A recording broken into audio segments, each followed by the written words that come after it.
యోహాను సువార్త 8వ అధ్యాయం 1వ వచనం నుండి.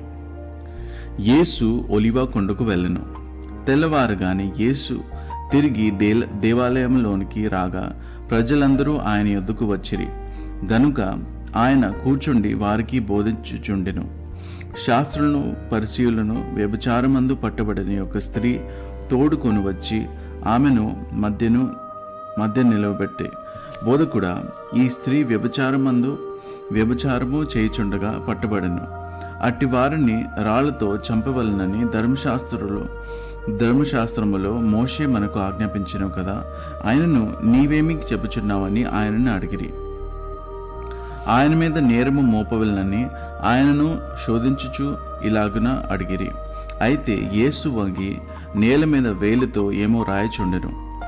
వారు ఆయనను పట్టువదలక అడుగుచుండగా ఆయన తల ఎత్తి చూచి, మీలో పాపము లేనివాడు మొట్టమొదట ఆమె మీద రాయి వేయవచ్చు అని వారితో చెప్పి మరలా వంగి నేల మీద వ్రాయచుండెను. వారు మాట విని పెద్దవారు మొదలుకొని చిన్నవారి వరకు ఒకని వెంట ఒకడు బయటికి వెళ్ళిరి. యేసు ఒక్కడే మిగిలెను. ఆ స్త్రీ మధ్యను నిలవబడి ఉండెను. యేసు తల ఎత్తి చూచి, అమ్మా, వారెక్కడున్నారు? ఎవరునూ నీకు శిక్ష విధింపలేదా అని అడిగినప్పుడు ఆమె, లేదు ప్రభువా అనెను. అందుకు యేసు, నేనును నీకు శిక్ష విధింపను. నీవు వెళ్ళి ఇక పాపము చేయకుమని ఆమెతో చెప్పెను. హల్లెలూయా, ప్రైజ్ లార్డ్. యేసయ్య ఎంత మంచివారు చూడండి, ఎంత గొప్పవారు, ఎంత మంచి మనసు యేసు ప్రభుది.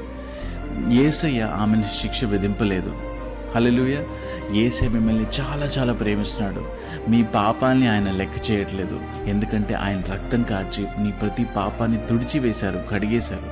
హల్లెలూయా.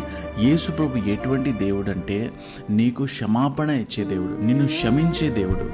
ఆయన నీ పాపలకి నీ విరుద్ధంగా లెక్క చేసే దేవుడు కాదు.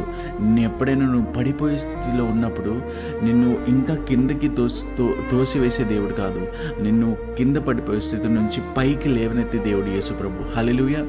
సో ఈరోజు నువ్వు ఏం తెలుసుకోవాలంటే యేసయ్య చాలా మంచివాడు, అందరికన్నా మంచివాడు మన యేసు ప్రభు. హల్లెలూయా.